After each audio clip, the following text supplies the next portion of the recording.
Bonjour à tous et bienvenue dans cette petite histoire de la méta-analyse que je vais vous faire. L'objectif, c'est de vous expliquer un petit peu l'historique de la méta-analyse et comment en fait on est passé d'une question que se posaient certains chercheurs très spécialisés dans des domaines particuliers concernant l'agrégation de données aux méthodes que l'on utilise actuellement, et puis vous expliquer aussi à quoi ça sert et comment on peut peut-être aussi améliorer ce champ de recherche.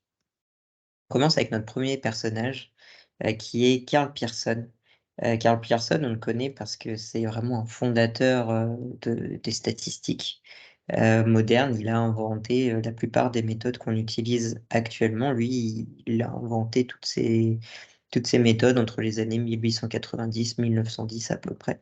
La corrélation, on connaît, le R de Pearson. Il a inventé aussi, le test d'hypothèse nulle. Il a inventé la p-valeur qui va être, améliorée derrière, par, son petit-fils, aidé d'un de ses collègues. On va appeler ça, l'hypothèse de Niemann-Pearson. Le test du qui-deux et l'histogramme. C'est vraiment plein d'outils, qu'il a mis à disposition des chercheurs, grâce à ses recherches en statistique. En fait, c'est pas pour ça que j'ai envie de vous parler de lui. J'ai envie de vous parler de lui parce qu'en 1904, il a publié une étude qui s'appelle, un rapport sur les statistiques d'inoculation de certaines, sur la fièvre typhoïde. Enteric fever, c'est la fièvre typhoïde. Je vais essayer de mettre un pointeur. Hop, voilà. Sur, la fièvre typhoïde, et en fait, ce qu'on remarque dans cette, étude de 1904, c'est qu'il a fait quelque chose qui ressemble beaucoup à une méta-analyse, en tout cas à de l'agrégation de différentes études. On a ici, une étude qui a été faite sur, des employés d'un hôpital, des personnes dans une garnison, d'un régiment, d'une armée d'Inde. Et ici, on a les corrélations entre l'immunité et la vaccination par rapport, à la typhoïde, et on a ici, les écarts-types associés à ces corrélations. Et ce qui est intéressant, c'est qu'à la fin, on a une valeur moyenne qui est vraiment la moyenne des corrélations ici. Donc il y a pas de pondération. On va se dire: «Est-ce que finalement ce serait pas mieux, de dire que, les données sur, les personnes qui travaillent dans un hôpital sont de meilleure qualité que dans toute l'armée de l'Inde, donc on va lui donner un poids plus important?» Non, il s'est pas encore posé toutes ces questions-là. Il se dit: «Non, on va juste faire une moyenne». Finalement, c'est une 1re manière d'agréger, des données. C'est vraiment le premier type de méta-analyse que l'on va retrouver dans l'histoire des sciences. Néanmoins, il y a quand même plein de problèmes. Il y a aussi le problème, du nombre de participants. On peut supposer qu'il y a beaucoup plus de monde dans l'armée de l'Inde que dans une seule garnison, et ça, pareil, il aurait fallu corriger pour ça, ce qui n'a pas été fait. On avance, fortement dans le temps, pour arriver à 1935 avec cette personne qui s'appelle Ronald Fisher, qui lui aussi a énormément travaillé sur la p-valeur, sur le test d'hypothèse nulle, sur plein de choses différentes. Et lui aussi, il s'est intéressé, à la manière d'agréger des données, et lui, il travaillait plutôt dans le domaine de l'agriculture, et il se posait la question de: est-ce que alors pas le désherbant, les le ah, les fertilisants, allaient avoir un impact sur, la qualité et la quantité des légumes et des fruits qui allaient pousser. Et donc il a pris des données de plein d'endroits différents, et ce qu'il a remarqué quand il a essayé d'agréger toutes ces données, c'est qu'en fait ça dépendait beaucoup, de l'année, et ça dépendait aussi beaucoup du lieu. En fonction des années et en fonction des lieux, ça marchait plus ou moins bien. Et finalement, c'est un petit peu le premier moment où on se dit: «Tiens, il y aurait, des effets de modération, que ça marche». Les effets, quand on essaie de les comprendre, ils marchent dans certaines conditions et pas dans d'autres. Et ça, c'est un des piliers centrales de la méta-analyse, essayer de comprendre dans quelles conditions l'effet va être fort, l'effet va être plus faible, l'effet va marcher, l'effet va pas marcher. C'est vraiment avec Fisher qu'on a pour la première fois, des questions, par rapport à tout ça. Bon, on avance très légèrement dans le temps avec cette personne qui s'appelle le docteur Cochrane. Sans E, vous allez voir qu'il y en a un autre, lui avec un E. En 1937, donc lui, il travaille avec Fischer, et en 1937, il publie une étude très intéressante et très compliquée en même temps, qui est la première étude, la première fois où on va avoir une méthode statistique permettant de pondérer des résultats, de se dire: «Finalement, ce résultat-là, il est plus important que tel autre, pour telle ou telle raison, donc on va lui donner un poids plus important quand on va vouloir en faire une moyenne» et c'est comme ça qu'on va derrière pouvoir avoir des méthodes pour faire des méta-analyses en pondérant certaines études par rapport à d'autres. C'est vraiment à ce moment-là, on va avoir ces méthodes statistiques qui vont commencer à se mettre en place et je dis bien commencer parce que ça va être encore très long. On avance de 3 ans et uniquement 3 ans dans le temps. 1940, on a cette fois un livre qui sort. Ce livre, s'intitule «Les perceptions extrasensorielles après 60 ans», donc après 60 ans de recherche. L'objectif, c'est de faire le point sur les connaissances que l'on a, sur la perception extrasensorielle, sur ce qu'on va appeler, la parapsychologie. La parapsychologie étant, l'étude des phénomènes paranormaux. Et en fait, ce qui est intéressant, c'est qu'au chapitre 4 de ce livre, les chercheurs vont faire une sorte de revue synthétique, heu, plus ou moins méta-analyse, donc ça ça dépend le terme qu'on veut mettre à ce niveau-là, avec pour objectif de se dire: «Est-ce que, la perception extrasensorielle, à savoir la capacité à lire dans l'esprit de quelqu'un d'autre, fonctionne ou pas dans les études scientifiques qui sont publiées?» Et la réponse, d'après leurs recherches, c'est que oui. C'est-à-dire que vous, là qui m'écoutez, si vous essayez, de réfléchir à ce que je pense et que vous essayez vraiment fortement et que vous avez un don pour ça, vous y arriverez. Sauf qu'effectivement, vous vous en doutez, ça marche pas. Donc pourquoi eux ont trouvé que ça marchait, alors qu'en réalité ça marche pas? Il y a des chercheurs qui se sont penchés sur la question, quelques décennies après et qui ont compris pourquoi, les chercheurs avaient conclu, faussement que la perception extrasensorielle existait, c'était principalement dû, au problème du file drawer.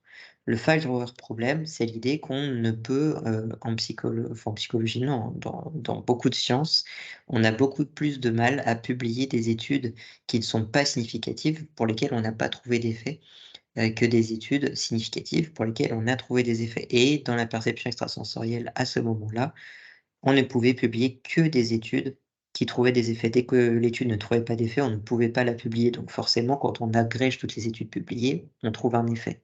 Ça, c'est un biais qu'on retrouve dans toutes les sciences, plus ou moins marqué en fonction des domaines. Néanmoins, là, c'était très marqué à ce moment-là et dans ce domaine de recherche.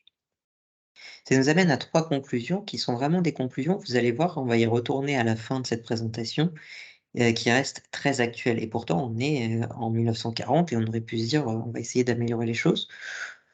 Ça s'est pas si bien passé que ça, vous allez voir. La première conclusion, c'est, une conclusion par rapport à la confiance. L'image créée par l'accumulation de résultats de recherche au fil du temps, ça peut systématiquement présenter une vue incomplète ou biaisée. Si on ne publie que les études significatives, et ben, on se retrouve à la fin qu'à croire qu'il y a un effet alors qu'en fait il y en a pas, simplement parce qu'on n'a pas pu publier les études qui montraient qu'il y avait pas d'effet.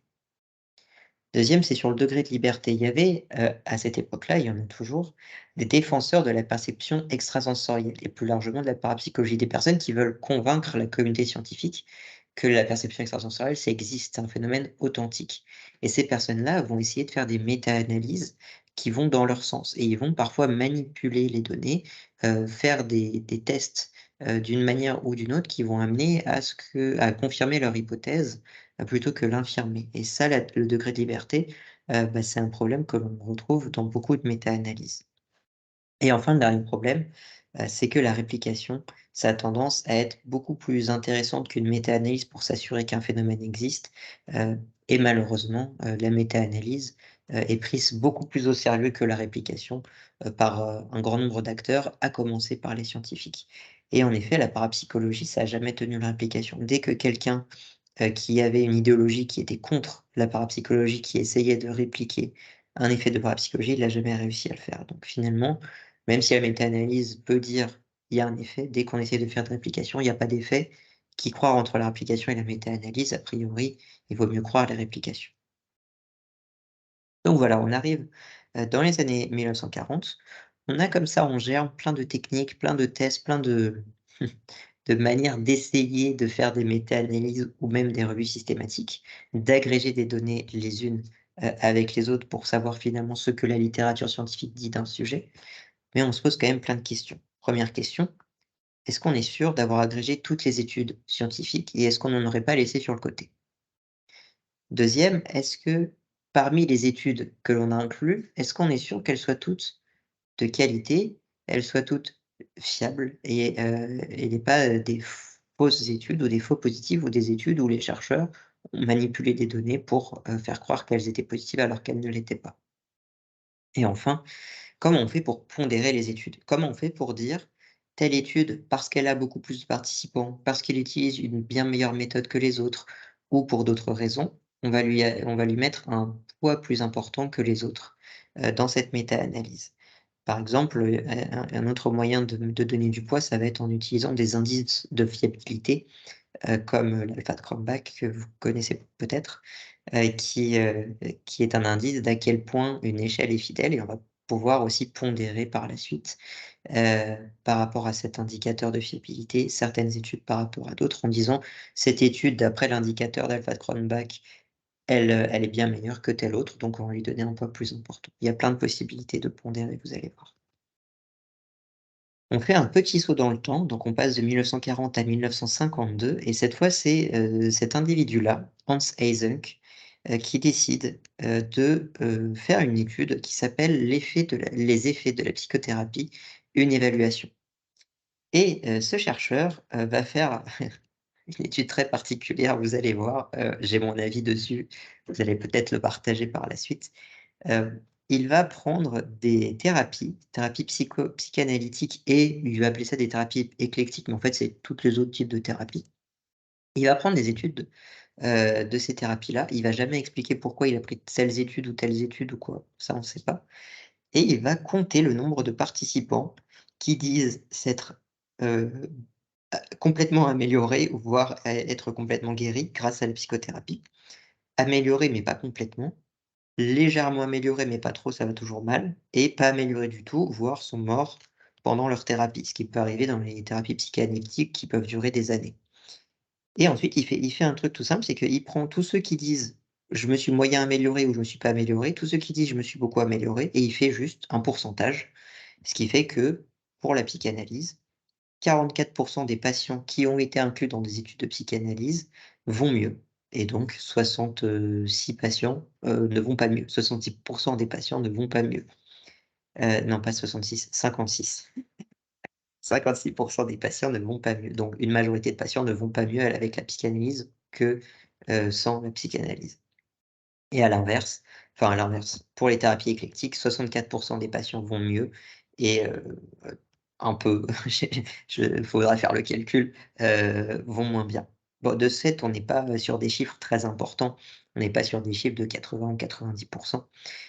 Il a fait j'ai pas mis la table le tableau là, mais il a aussi, regardé qu'en fait, peu importe que les patients, soient en psychothérapie ou ne soient pas en psychothérapie, l'immense majorité des patients vont mieux après 2 ans et donc il dit que ces résultats, ne permettent pas de démontrer que la psychothérapie freudienne ou autre facilite, la guérison des patients neurotiques et il dit à la fin, «Du point de vue des patients neurotiques, on a quand même des résultats intéressants. Au bout de 2 ans, vous avez beaucoup de chances d'aller mieux».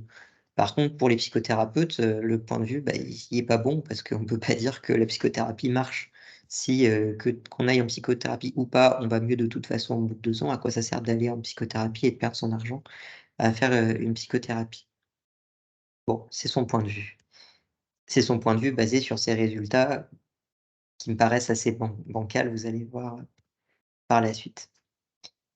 On a maintenant ce chercheur, donc c'est plus de 10 ans après, hein, 15 ans après, ce chercheur qui s'appelle, Gene Glass, qui est très important pour les méta-analyses.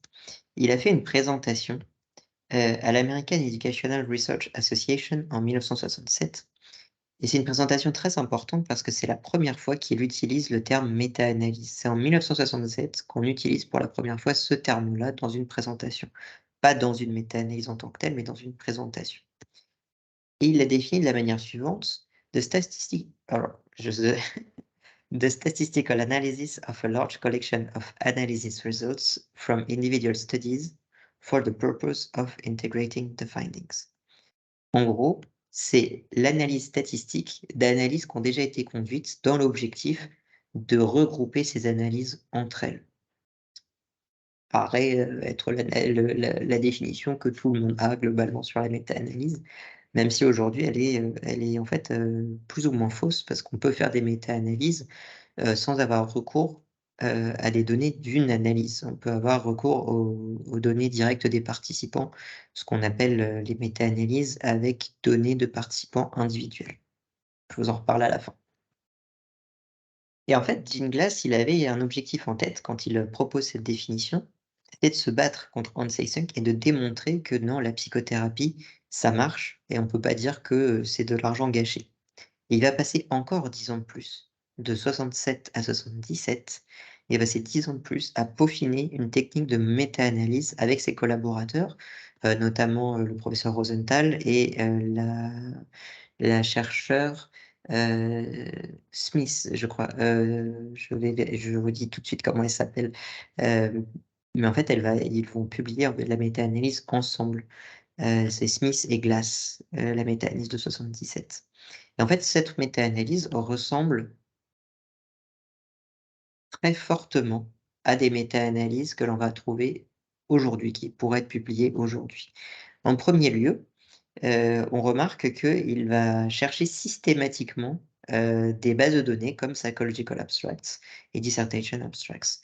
Il va, trouver 500 documents et en faisant des critères d'inclusion et d'exclusion, il va garder 375 documents au complet. Il va définir ce que c'est qu'une taille d'effet, à savoir la moyenne du groupe traitement fois moins la moyenne du groupe contrôle divisé par l'écart type du groupe contrôle, ce qui ressemble beaucoup, au dé de Cohen. Et ensuite, il va, se poser une question très intéressante qui est: moi j'ai trouvé 833, tailles d'effets de ces 375 études. Est-ce que j'ai le droit, de, rapporter toutes les études ensemble ou est-ce qu'il va falloir que je rapporte qu'une seule taille d'effet par étude? Et il dit: «Si on met plus d'une taille d'effet par étude, on risque de, violer, des assumptions, des statistiques inférentielles au niveau des erreurs» et il se trouve que c'est vrai. Aujourd'hui, on a des techniques qui nous permettent de prendre en compte le fait qu'il va y avoir plusieurs tailles d'effets dans une seule et même étude. On va appeler ça des modèles à 3 niveaux. À son époque, c'était pas possible de faire ça et donc et ben, forcément, ça va beaucoup, modifier et en fait, augmenter les tailles d'effets qu'il a trouvées par rapport aux vraies tailles d'effets, que l'on connaît maintenant, des psychothérapies qui sont en fait des tailles d'effets assez faibles, hein. Psychothérapie, ça fonctionne, mais c'est pas révolutionnaire. Sauf que oui, dans ces résultats, on a des tailles d'effets absolument énormes. Voilà, la thérapie adlérienne de 0,71, c'est une taille d'effet de 0,71, c'est juste, énorme. On trouve jamais ça dans la littérature en psychologie aujourd'hui. Mais on voit globalement, il explique, hein, que tous les types de thérapies fonctionnent et fonctionnent très bien et fonctionnent très bien sur tous les types de résultats, en fait, tout ce qu'on essaye de traiter, que ce soit, des peurs, des anxiétés, de l'estime de soi ou, de l'amélioration des notes scolaires ou du travail, ça marche, partout. Il nous propose aussi des petites figures où on voit les différences entre les groupes, traités et voilà, il dédie, ces résultats, à Rosenthal qui est, disons, le chercheur qui a beaucoup, beaucoup travaillé sur le support statistique qui va être associé à tout ça. Bon, évidemment, Hans Eysenck, quand il voit cette méta-analyse publiée par, Glass et Smith, il dit: «C'est pas possible, je peux pas laisser ça comme ça, ils font n'importe quoi». Et donc 1 an plus tard, il, produit un commentaire par rapport à cette méta-analyse qu'il appelle «An exercise in mega silliness». Autant vous dire qu'il est plutôt contre. Il dit, voilà: La caractéristique la plus incroyable de l'étude de Smith et Glass, c'est que, en fait, ils ont une qualité de jugement très, très faible dans ce qu'ils ont produit». Il dit que, ils ont abandonné la science académique. Et si tout le monde faisait comme eux, ça marquerait le début d'un passage dans l'âge sombre de la psychologie scientifique. Il dit, si on introduit des données poubelles dans une méta-analyse, il y aura des données poubelles qui en sortiront, et c'est le cas ici. Ce qui n'est pas forcément pour, hein, tout, tout ce qu'ont fait Smith et Glass. Et je voulais attirer votre attention sur cette dernière partie parce que pour le coup, si le début c'est vraiment de la méchanceté gratuite, à mon avis, ce dernier point est très intéressant. Il dit, alors je vous le dis en anglais, Only better designed experiments than those in the literature can bring us a better understanding of the point raised. In particular, placebo groups must be included in all designs which aim to study therapy-specific effects.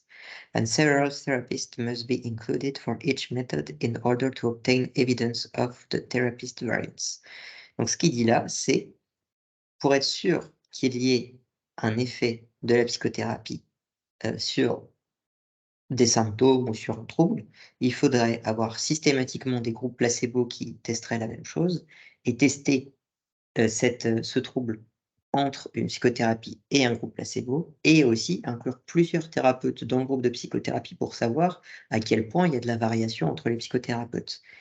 Et finalement, ce qu'il dit, c'est qu'il faudra faire une bonne réplication, ce qui revient au même point que ce que je disais par rapport à cette méta-analyse de 1940, qui est finalement, si on veut résoudre tous les problèmes et avoir une solution à la question qu'on se pose, une bonne réplication, ça vaut vachement mieux qu'une méta-analyse sur le sujet. Et pour le coup, sur ce sujet-là, je suis tout à fait d'accord avec Hans Eysenck, même si je trouve que cet article est horrible et ne sert à rien, juste méchant envers le travail de Glass et Smith, et me démontre l'incapacité de Hans Eysenck à comprendre l'intérêt d'une méta-analyse.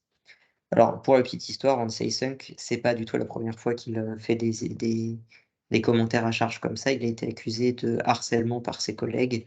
Et puis, assez récemment, là, je vous ai mis ce retour de 2021, il est décédé bien avant ça.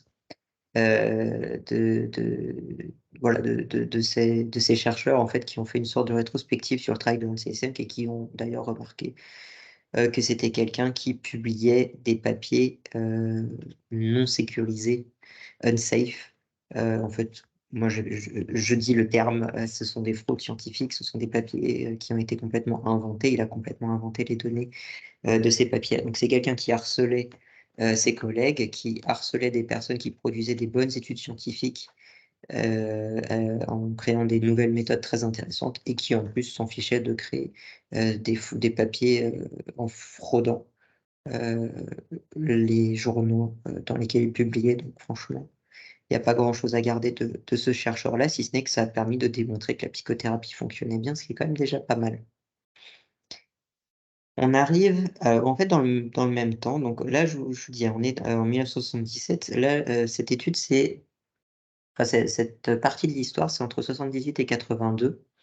Donc ça traite de l'aspirine, comme vous pouvez le voir. En fait, c'est un groupe de chercheurs, dont un des chercheurs s'appelle Cochrane, mais cette fois avec un E, qui se sont intéressés à: est-ce que quand une personne fait une crise cardiaque et qu'on lui donne de l'aspirine juste après, on va réduire les risques qu'il fasse à nouveau une crise cardiaque? Parce que on avait remarqué ça, en fait, les hôpitaux avaient remarqué ça et ils se disaient: «Beh, est-ce qu'on pourrait pas tester ça, par un essai randomisé contrôlé et voir si ça marche?» Et en fait, il y a plein d'hôpitaux qui l'ont testé, dont ces chercheurs-là, et ils ont eu, un résultat assez mitigé. Donc ils se sont dit: «Bah, si mon résultat est mitigé, est-ce que, en agrégeant nos résultats avec ceux d'autres hôpitaux, on pourrait pas, avoir des conclusions un peu plus solides?» Donc ils ont fait une méta-analyse, quelque chose qui ressemblait à une méta-analyse, et ils ont remarqué qu'effectivement l'aspirine, ça marchait très bien. Ils ont essayé de publier cette étude dans The Lancet, et là, un des reviewers, enfin de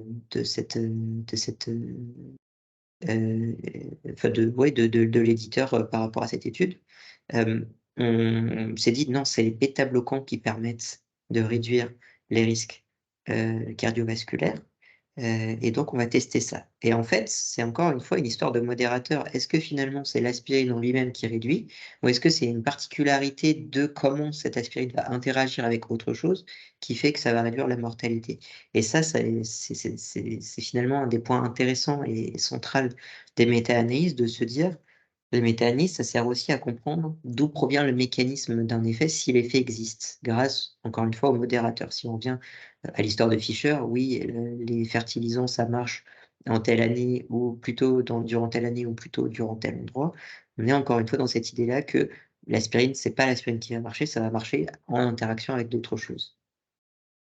Donc on est encore une fois sur ces questions-là et dans ces réponses-là, cette fois, dans le domaine de la santé.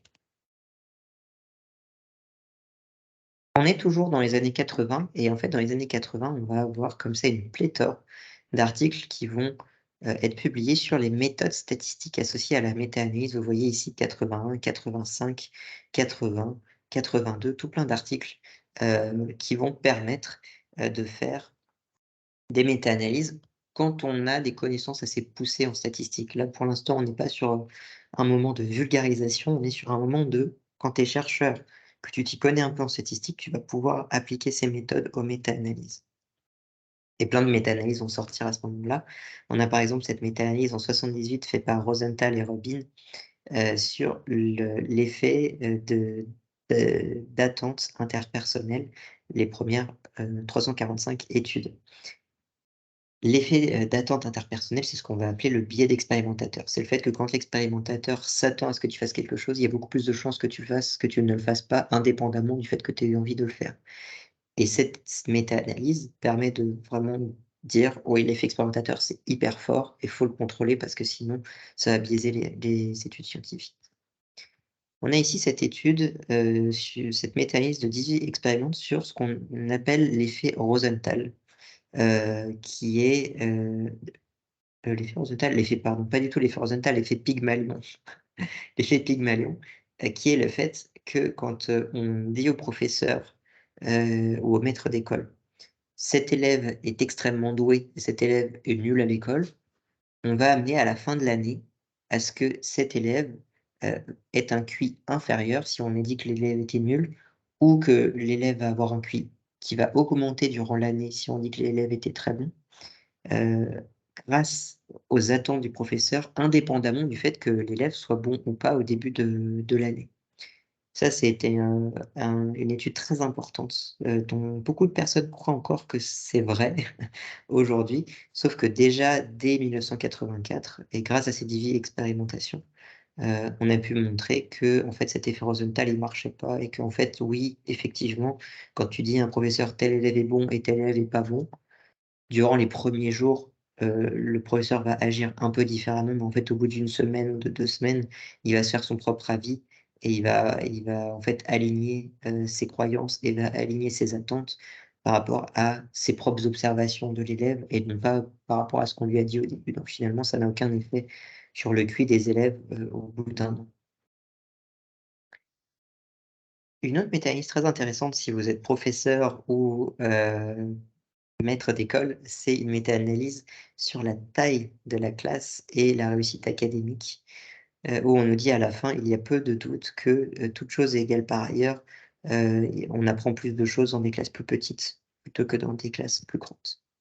Et vous voyez ici, hein, que, ici on a la taille de la classe, le nombre d'élèves par classe et ici la réussite académique et on voit effectivement que dans les bonnes études, enfin dans les bonnes études scientifiques, on apprend beaucoup plus, on est bien meilleur dans des classes de moins de 10 élèves que dans des classes de plus de 20 élèves.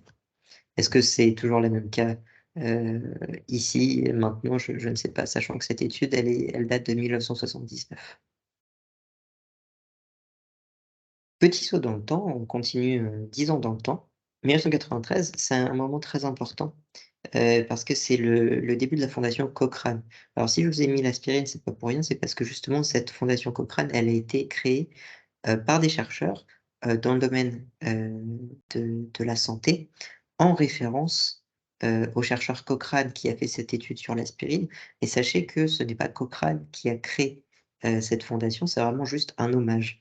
Cette fondation, c'est une association qui a pour objectif, de faire des méta-analyses et des revues systématiques dans le domaine de la santé, pour aider les gouvernements, aider les citoyens, à, faire des choix éclairés par la science quand il s'agit de faire des choix liés à leur santé. Et donc ils vont publier, tout le temps, des méta-analyses disant, voilà, pour, tel trouble, telle maladie, tel problème, le médicament le plus efficace, la thérapie la plus efficace, le soin le plus efficace, ce sera ça d'après la science. La plupart du temps, il il dit: «On ne sait pas parce que les études faites sur le sujet ne sont pas d'assez bonne qualité ou manque de participants et donc on ne peut pas vous dire si c'est efficace ou pas». Mais parfois, il permet quand même de dire, que c'est efficace. Bon, moi je trouve que c'est une des associations, une des initiatives scientifiques les plus importantes de toutes les sciences, parce que c'est vraiment un moment où les chercheurs se réunissent ensemble pour, guider scientifiquement les choix politiques, de toutes les sociétés du monde et je trouve ça, très, très intéressant et assez incroyable de voir à quel point ça perdure dans le temps. On va reparler de Cochrane très bientôt dans cette présentation parce qu'en plus de donner des recommandations, ils vont créer des outils pour les chercheurs en méta-analyse, dont un outil qui me paraît très intéressant et que je voudrais, discuter, avec vous. On avance encore beaucoup dans le temps pour arriver en 2009. Vous voyez que là, on arrive, très rapidement à de nos jours, au moment actuel. En 2009, c'est vraiment un tournant dans les méta-analyses grâce à 2 initiatives différentes. La première, c'est celle-ci, la création d'un livre qui s'appelle «Introduction à la méta-analyse» et grâce à ce livre-là, n'importe quel chercheur intéressé dans les méta-analyses va pouvoir assez simplement faire ses propres méta-analyses ou en tout cas comprendre ce qui se passe dans les méta-analyses. On a, aussi des guides qui vont apparaître pour expliquer aux chercheurs: «Voici ce que vous devez faire quand vous faites une méta-analyse». Ce guide Prisma, par exemple, vous le connaissez probablement parce que c'est celui qui a permis de créer, des figures comme celle-ci où on dit: «On a cherché des bases de données, on a trouvé autant de résultats. Quand on a eu des doublons, ça nous a amené à tant de résultats et ensuite, de tous ces résultats-là, on en a exclu tant sur la base, de tels, critères, tant sur la base de tels critères et à la fin, il nous reste tant d'études inclus dans la méta-analyse». Et ça, c'est 2009 et vous allez voir que, 2009, si j'ai choisi cette date, c'est pas parce que moi, personnellement, j'ai l'impression que 2009, il s'est passé quelque chose. C'est parce qu'on a des preuves, que 2009 a été vraiment un tournant dans la méta-analyse. On part en 2017 dans cette étude, ce billet de blog qui s'appelle The Meta Wars, qui fait une rétrospective, et qui propose aussi des solutions pour le futur liées, aux méta-analyses. C'est un très, très long billet de blog où il y a beaucoup de choses très intéressantes qui sont dites, et en fait, au début, il nous parle, d'un problème qui est très important aux États-Unis, mais enfin qui est quand même, là, présent en France aussi, qui est, le fait que quand il y a un adolescent qui va faire des tueries de masse aux États-Unis ou qui va tuer d'autres adolescents en France, ce qui arrive de temps en temps malheureusement, on blâme souvent les jeux vidéo et les jeux vidéo violents. Alors on peut se dire: «OK, est-ce que c'est vraiment le cas? Est-ce que les jeux vidéo rendent les adolescents violents?» et notamment les garçons qui jouent beaucoup à ces jeux vidéo.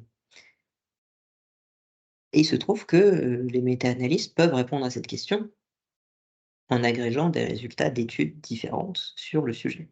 Sauf que, bah, il y a des méta-analystes qui disent que oui et puis il y a des méta-analystes qui disent que non. Quelle est la différence entre ces méta-analyses?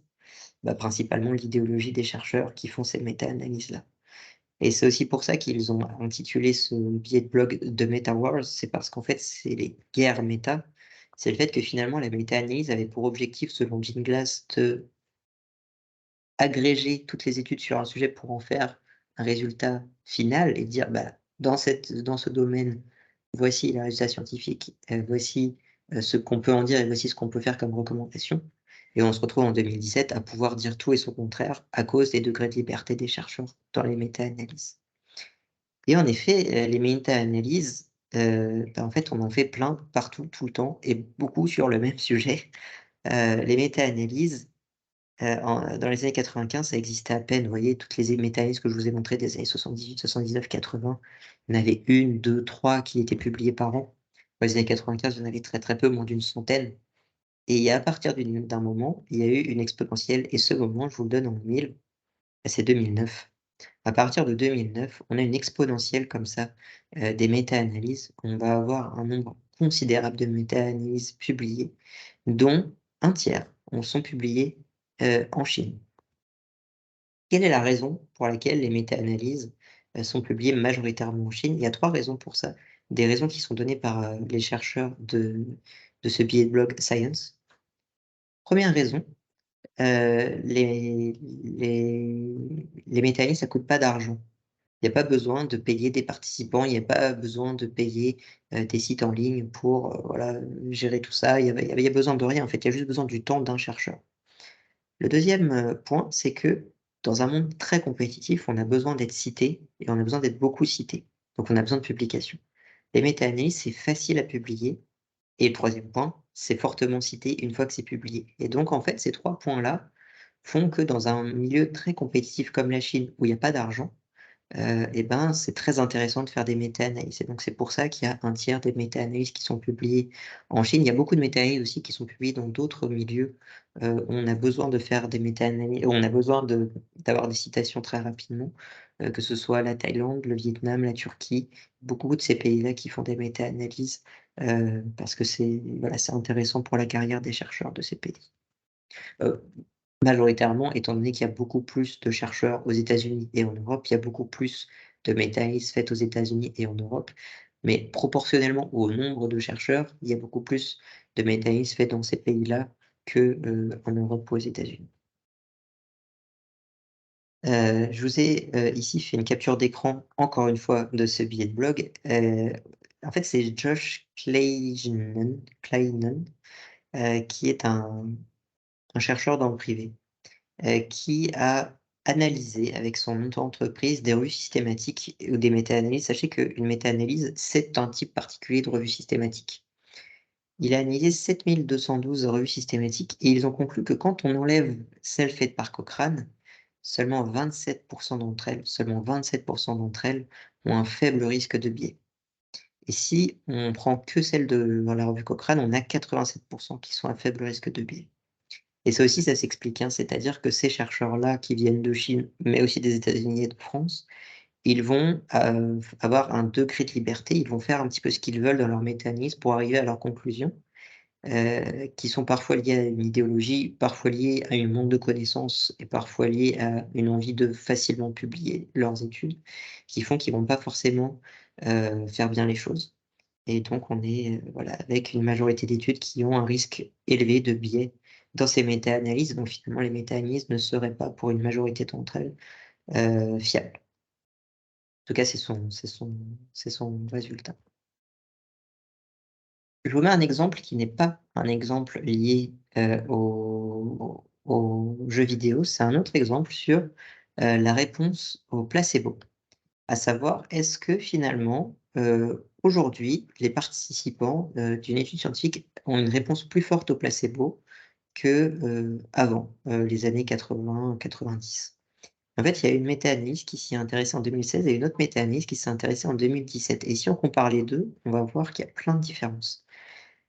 Déjà, en nombre d'études inclus, dans l'étude de 2016, il y avait 252 études inclus, alors qu'il y en avait que 85 en 2017. En 2016, ils ont en termes de critères d'inclusion, ils ont tout pris. Entre 78 et 2015, ils ont pris toutes les études qui étaient publiées entre 78 et 2015.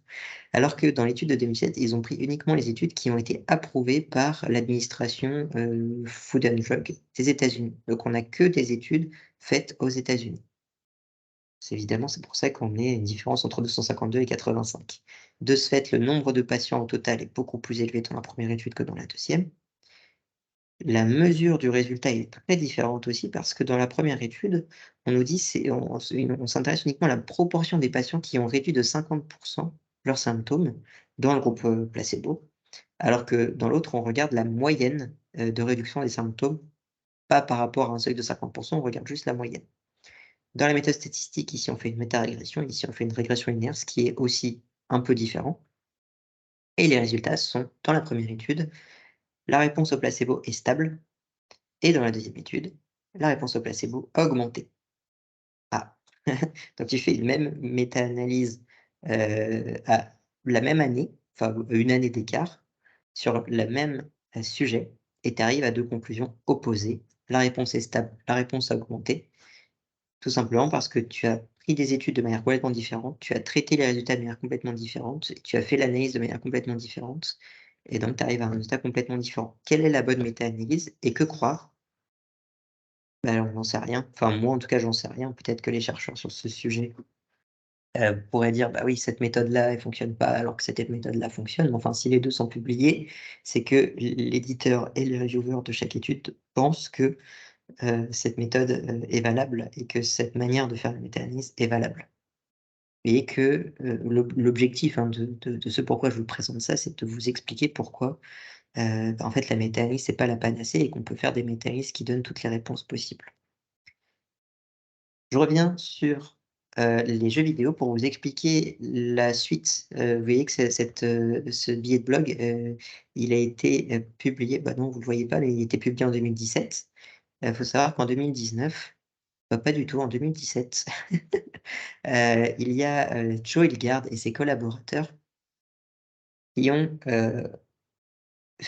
recréé une méta-analyse à partir de la méta-analyse d'Anderson 2010 sur, la violence des jeux vidéo, sachant que Anderson, c'est un chercheur très virulent dans le milieu des jeux vidéo. Heu, Lui, il est convaincu que les jeux vidéo, ça rend les adolescents fous et ça les amène à tuer, et donc c'est lui qui a fait une méta-analyse expliquant que les jeux vidéo, ça amène les enfants, à être agressifs, violents et à vouloir tuer d'autres personnes. Joe Hilgard, il a dit: «OK, prenons sa méta-analyse et essayons de voir si on arrive aux mêmes conclusions que lui». Il a remarqué un truc très important, c'est que Anderson n'a regardé que la littérature publiée et il s'est dit: «Qu'est-ce qui se passe si on essaie de trouver des études qui ne sont pas publiées?» Notamment, qu'est-ce qui se passe si on cherche les thèses, ou les mémoires de recherche qui sont indexées dans des bases de données, mais qui n'ont pas été publiées? Et qu'est-ce qui fait si on demande, aux chercheurs qui ont travaillé sur le sujet des données qui n'ont pas été publiées? Est-ce que ça modifie fortement ou pas, les résultats? Et la réponse est oui.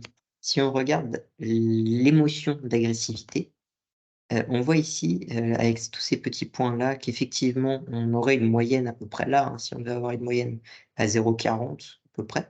Mais en fait, quand on ajoute ces petites, croix, qui sont les études qui n'ont pas été publiées, mais qui ont été rajoutées par Joe Hilgard et ses collaborateurs par la suite, on voit qu'en fait, globalement, la moyenne, elle est quand même très, très proche de zéro, quoi.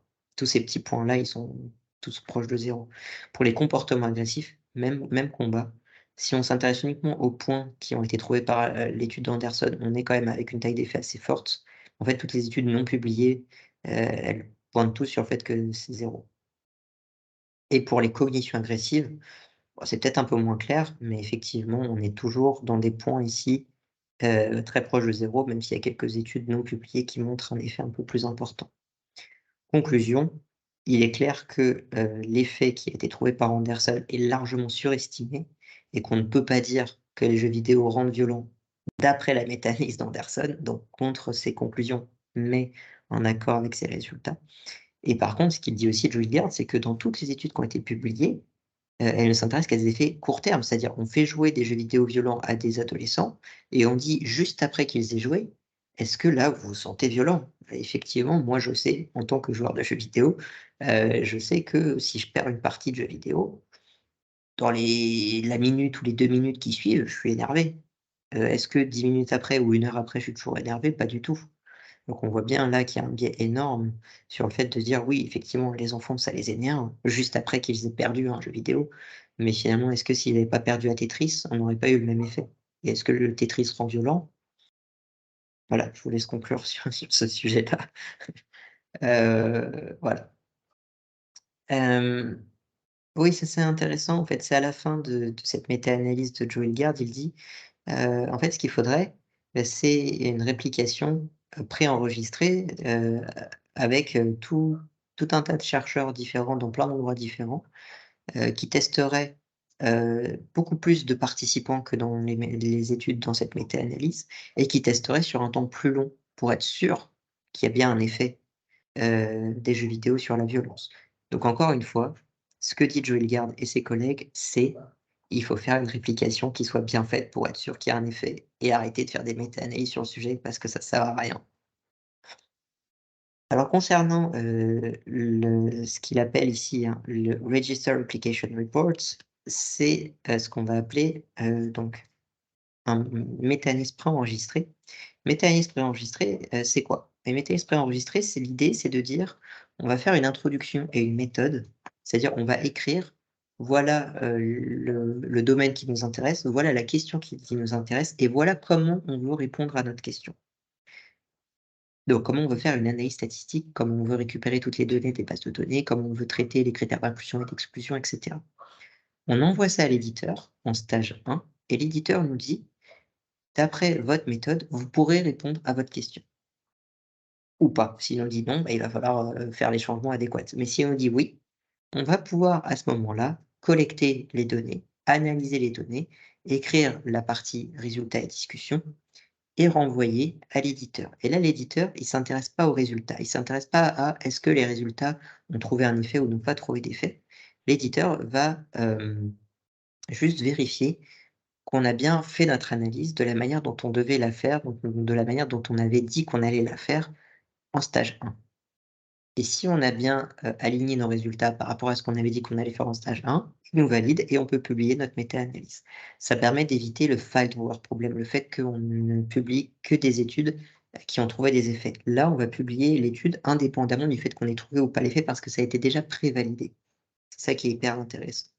Et moi, ce que j'ai fait, alors vous allez trouver d'autres présentations, sur YouTube sur le sujet, c'est que j'ai créé des guides, enfin j'ai créé des modèles collaboratifs qui permettent de faire des méta-analyses sous le format Register Report, que ce soit des méta-analyses expérimentales, où on va tester la différence entre un groupe de traitement et un groupe contrôle, et des méta-analyses corrélationnelles dans lesquelles on va tester la relation entre une variable et une autre variable, ou entre un ensemble de variables et un autre ensemble de variables, entre un construit et un autre. Vous les trouverez en tapant sur Google MGTO, méta-analyse Register Report. Normalement, ce sera le premier lien que vous allez, trouver. Alors, dans les méta-analyses, on fait souvent des analyses de biais de publication, notamment, je vais revenir un petit peu en arrière ici, ça, ce sont des funnel plots et les funnel plots, c'est très intéressant pour voir s'il y a des biais de publication, mais c'est des méthodes, statistiques. Cochrane, donc le Cochrane, la fondation Cochrane ont créé un outil de qui s'appelle Risk of Bias, qui permet, de réfléchir qualitativement au risque de biais, dans les études. En fait, ce qu'il propose, c'est, de catégoriser 5 domaines dans lesquels il peut y avoir des biais dans une étude. Des biais qui proviennent du processus d'aléatorisation, des biais liés à la déviation, de l'intervention qu'on devait faire, des biais liés au fait qu'il manque des données, des biais liés, à la mesure du résultat et au rapport du résultat dans nos résultats, dans l'endroit où on va écrire nos résultats dans notre manuscrit. Et en fait, dans chacun de ces domaines, on va dire: «OK, là, il y a dans cette étude, il y a un faible risque de biais, un risque moyen de biais ou un fort risque de biais». Comment on va décider de ça? On va décider de ça grâce à un arbre de décision. Ici, on nous dit: «Est-ce qu'il y a autant de participants, dans chaque condition?» «Non». Alors dans ce cas-là, c'est un fort risque de biais. Ou alors, est-ce que le fait qu'il y ait pas, le même nombre de participants, ça suggère un problème? Enfin, si on ne sait pas, est-ce que le fait qu'il y ait, pas les mêmes types de participants, est un problème? Oui, fort risque de biais, non, c'est pas forcément un problème. Risque moyen. Si on a à peu près le même nombre de participants, est-ce que, c'était randomisé? Est-ce que les participants étaient randomisés? Non. Alors il y a un risque moyen de biais? Oui. Est-ce que le fait que, il y ait plus de participants dans une condition qu'une autre est un problème? Ou ça peut être un problème? Oui. Some concerns? Non. Le risque de biais. Et donc si on a bien nos participants qui ont été randomisés, qui sont représentatifs, qu'il y a pas de problème lié au fait qu'il y ait tant de participants ou de tel type de participants dans une condition et dans l'autre, alors on peut dire à ce moment-là, il y a un faible risque de biais et donc il y a pas de biais lié au processus d'aléatorisation et donc on fait ça pour les 5 domaines et ça nous arrive bon j'ai pas mis de figure, mais j'aurais pu mettre une figure. On va avoir à la fin une figure complète, qui nous permet de dire: «OK, il va y avoir dans notre méta-analyse 20 30 des études à faible risque de biais, 30, 40, 50 à risque moyen et le reste à risque fort de biais et faire des méta-analyses de sous-groupes. On va faire une méta-analyse juste pour les études à faible risque de biais et comparer cette méta-analyse à la méta-analyse avec toutes les études. Et donc ça, c'est une manière de prendre en compte les risques de biais de manière qualitative dans une méta-analyse. C'est un outil qui a été créé en 2021, hein, donc c'est vraiment là, je vous parle vraiment des outils récents. Et maintenant, alors si vous avez je pense l'habitude, enfin vous avez au moins une fois vu à quoi ressemblait une méta-analyse, souvent ça ressemble à un truc comme ça. On va avoir, les études ici et on va dire voilà, dans telle étude, il y a telle taille d'effet, et cette taille d'effet, elle va être égale à 0, favoriser le groupe traitement, favoriser le groupe contrôle. Ce qu'on va appeler souvent des forest plots. En fait, il existe plein de méta-analyses différentes maintenant, de plein de possibilités de faire des méta-analyses. On a par exemple des méta-analyses bayésiennes, comme, celle-ci, dans lequel on va dire: «OK, est-ce qu'on pense que cet effet existe? Est-ce qu'on pense que cet effet est sûr ou pas?» Et à chaque étude, on va dire: «OK, cette étude-là, elle nous permet de renforcer notre croyance, elle diminue notre croyance». Bah, celles-ci vont plutôt renforcer notre croyance, tandis que celle-là va plutôt diminuer notre croyance. Et à la fin, on dit: «OK, on a une croyance beaucoup plus élevée qu'avant, que l'effet existe ou pas». Et donc ça va nous permettre comme ça de faire des méta-analyses bayésiennes. On a des méta-analyses, en équation structurelle ou, des méta-analyses corrélationnelles dans lesquelles on va dire: «OK, sur ce symptôme précis», alors là je ne sais pas ce quel symptôme c'est, on va avoir beaucoup, beaucoup d'études qui vont avoir un placebo, pas mal d'études qui vont tester l'olanzapine, pas mal d'études qui vont tester l'haloperidol, très peu d'études qui vont tester la carbamazepine. Les études qui traitent la carbamazepine, souvent la comparent à un placebo, mais parfois la comparent aussi au Divalproex et à l'haloperidol. Mais par contre, il n'y a aucune étude qui compare la carbamazepine à l'azepinapine. Et donc en fait, ça, ce sont des réseaux, qui disent, en fonction de plus le cercle est gros ou pas, plus il y a d'études qui incluent ce groupe-là ou pas, et plus la ligne est grosse ou pas, plus il y a d'études qui comparent ces 2, ces 2 conditions ou pas. Ça, c'est ce qu'on va appeler des méta-analyses corrélationnelles. On va avoir aussi des méta-analyses en multivers, qui font un peu peur, hein, quand on voit comme ça, mais en fait, c'est simplement toutes les lignes ici sont des méta-analyses, donc on a des centaines, des milliers, voire des millions parfois, qui vont comparer tous les groupes. Donc on va en avoir certaines qui sont faites que sur les hommes, que sur les femmes, que sur les personnes âgées, de tel âge ou de tel âge, que les personnes qui sont dans telle condition ou dans telle condition. Il y a une méta-analyse qui va être faite que sur, je sais pas, les participants en ligne, que sur les participants en laboratoire, que sur des participants, heu j'ai le terme en français, j'ai le terme en anglais, pas en français, field experiments, les en conditions réelles, que des méta-analyses faites dans des conditions contrôlées et on va pouvoir tester si les méta-analyses, la moyenne de la méta-analyse va évoluer. On voit ici que dans ces conditions-là violettes, la méta-analyse produit une taille d'effet très grosse, alors que dans ces conditions-là jaune et rouge et orange, là, elle produit une taille d'effet qui est nulle, ça inclut 0. Qu'est-ce qui fait que dans ce cas-là, il y a une forte, taille d'effet et que dans ces cas-là, il y a une faible taille d'effet? Ce sera ce qu'il faudra investiguer. On va aussi avoir des méta-analyses avec données de participants individuels dans lequel, notre niveau d'analyse n'est pas les études, mais les participants inclus dans les études et ça, c'est hyper intéressant parce que quand on veut savoir l'effet d'un médicament, on s'en fiche de savoir si, en moyenne, les participants d'une étude ont été guéris par ce médicament ou pas. Ce qu'on veut savoir, c'est si tel participant, quand il a pris le médicament, il allait mieux, au bout de combien de temps il allait mieux et est-ce que s'il a arrêté le médicament, il va moins bien après? Et c'est ça qui nous intéresse. Donc nous, ce qui nous intéresse, c'est savoir comment ce participant précis va et va évoluer au cours du temps.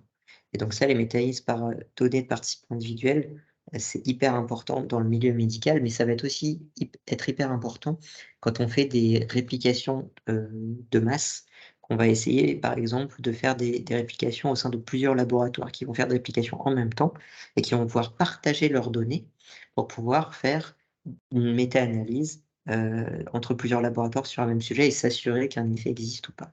On fait aussi à ce niveau-là, des méta-analyses avec données de participants individuels. On fait aussi, pourquoi pas, des méta-analyses. Il y a plein de méta-analyses qui sont publiées, bah, autant agréger les résultats des méta-analyses entre eux. Peut-être qu'un jour, quand on aura plein de méta-analyses, on fera des méta-analyses, je ne sais pas, on verra.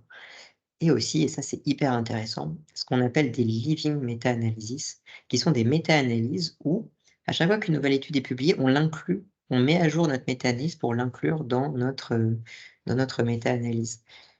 Les living meta-analyses, ça permet de résoudre plein de problèmes, notamment le problème de se dire: «Bah, on va faire une méta-analyse en 2013, une méta-analyse en 2014, une méta-analyse en 2015», bah, il y a pas besoin, on fait une méta-analyse et on la met à jour tous les mois ou toutes les semaines ou tous les 3 mois, peu importe.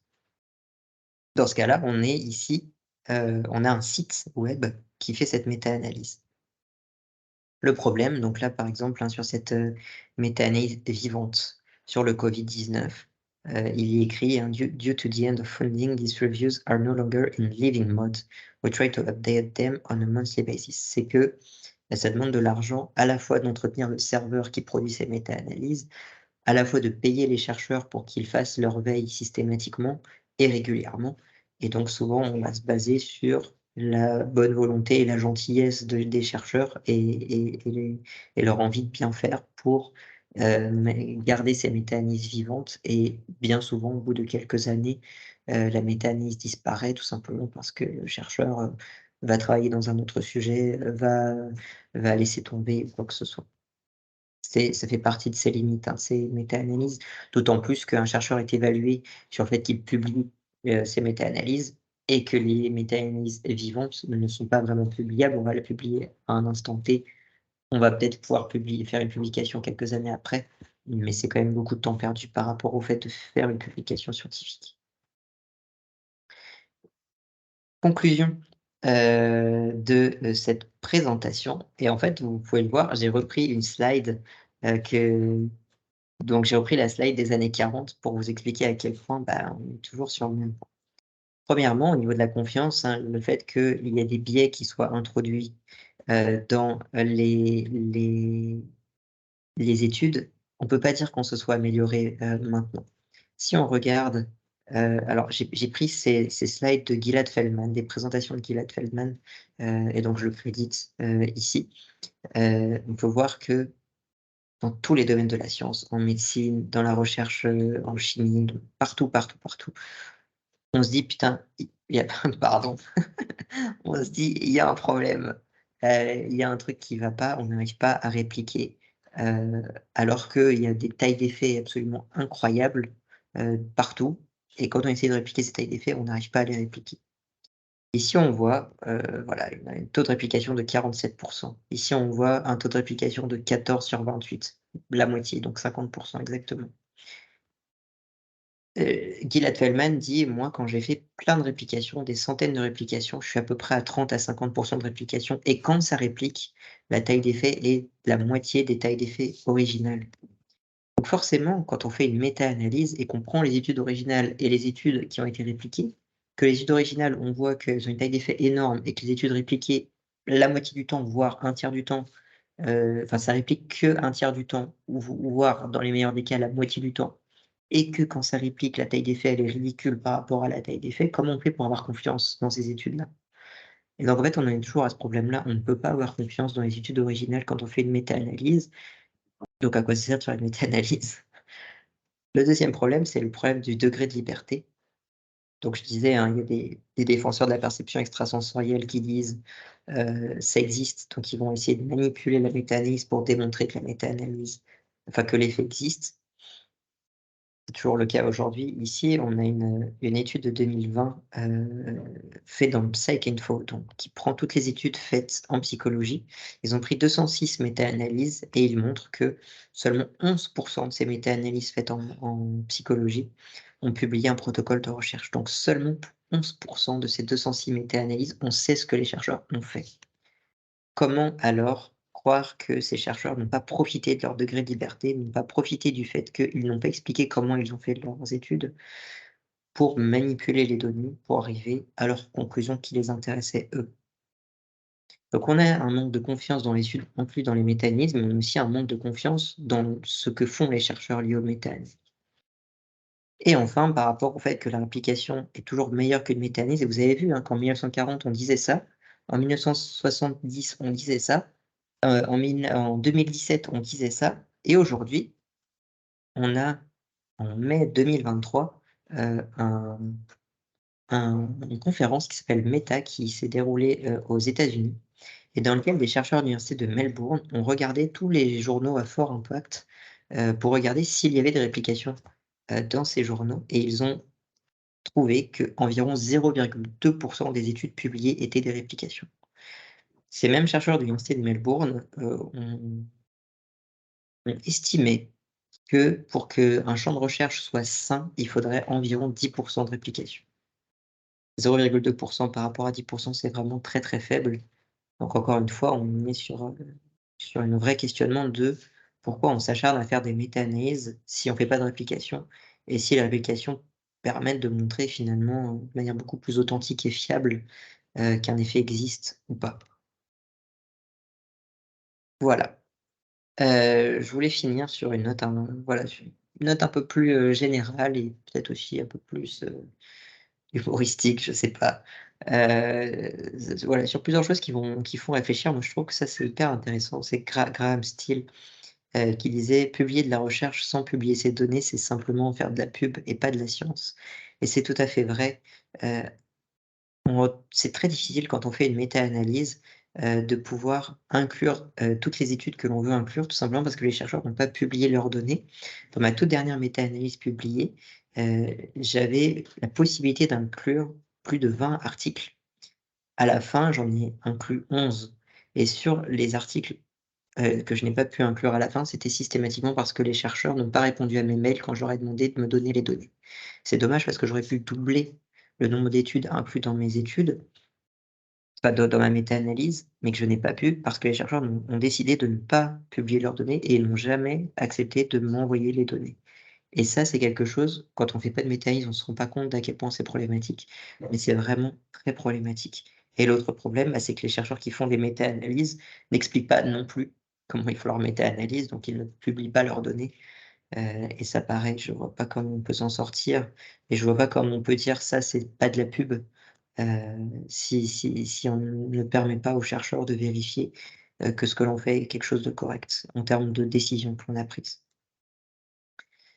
Et donc oui, moi j'en arrive à la même conclusion que Cameron Patrick qui est, comment toutes les méta-analyses peuvent conclure autre chose que, la littérature entière est mauvaise et les chercheurs devraient se sentir mal dans cette littérature et c'est vraiment la conclusion aussi qu'ont les chercheurs qui travaillent avec moi sur les méta-analyses, de se dire: «Mais c'est pas possible que dans mon champ de recherche, maintenant qu'on a fait une méta-analyse, on se rende pas compte qu'il faut tout changer, il faut améliorer, les outils que l'on a parce que c'est des outils qui sont mauvais. Il faut beaucoup plus de participants parce qu'on peut rien conclure avec le nombre de participants trop faible que l'on a. On voit bien que quand il y a une réplication, ça change complètement la taille des faits, des études faites sur le sujet et bah, du coup, comment on en arrive à se dire: «C'est un champ de recherche très intéressant et très qui porte des fruits très intéressants». C'est quand on fait une méta-analyse, on se rend compte que ça marche pas du tout, quoi et ouais, c'est Cameron, je suis d'accord avec toi. Et enfin, ça j'aime beaucoup cette étude, cette image parce qu'elle fait beaucoup réfléchir. Une méta-analyse dont le critère d'inclusion est toutes les études scientifiques publiées depuis le début. Et en fait, à la fin, on se retrouve avec un résultat qui est non significatif. Mauvaise nouvelle, ils ont finalement fait une méta-analyse de toute la science et il se trouve que ce n'est pas significatif.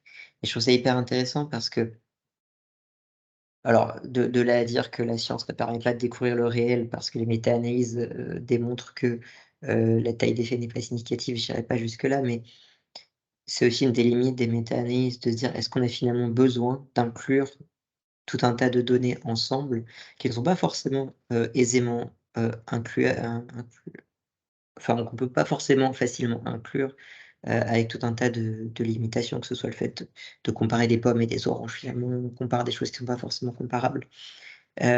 C'est qu'en fait, est-ce qu'on a vraiment besoin de la méta-analyse, pour s'assurer de choses? Moi, je pense que la méta-analyse, c'est intéressant quand on fait des recommandations, mais la méta-analyse, c'est pas très intéressant quand on essaye de savoir, à quel point, heu, un milieu de recherche, enfin, de savoir à quel point une taille d'effet est importante ou pas. Je pense que la méta-analyse, elle est surtout là pour poser des questions, plutôt que de répondre, à quelque chose et c'est en ça que je vois la valeur des méta-analyses. La méta-analyse, elle est surtout là pour dire: «OK, là, on a un problème dans notre champ de recherche», que ce soit en termes de nombre de participants, que ce soit en termes de, l'échelle que l'on va utiliser, que ce soit en termes, de, modérateurs que l'on va utiliser ou que ce soit en termes de, construits, sous-construits que l'on va utiliser. Là, on a des problèmes et il va falloir essayer de résoudre ces problèmes. La méta-analyse, elle est là aussi pour dire: «OK, là, il y a des risques de biais, il faut qu'on s'améliore à ce niveau-là». Mais la méta-analyse, elle est pas vraiment là pour dire: «OK, la taille des faits, elle est importante, pas importante», parce qu'elle va tellement évoluer en fonction des réplications ou en fonction de la manière dont on va conduire des études, que pour moi, faut pas y accorder trop d'importance. Donc moi, en fait, ma conclusion par rapport à ça, c'est qu'il faudrait pas accorder trop d'importance à cette moyenne, des études. Il faudrait plutôt accorder de l'importance à pourquoi il y a autant de variations, pourquoi il y a autant d'hétérogénéité, dans ce domaine de recherche. Et on en est là aujourd'hui, c'est qu'on n'a toujours pas vraiment réussi à répondre, à ces questions. Voilà, je vous remercie, et j'espère que vous avez trouvé ça intéressant et je vous dis, à bientôt pour une prochaine vidéo.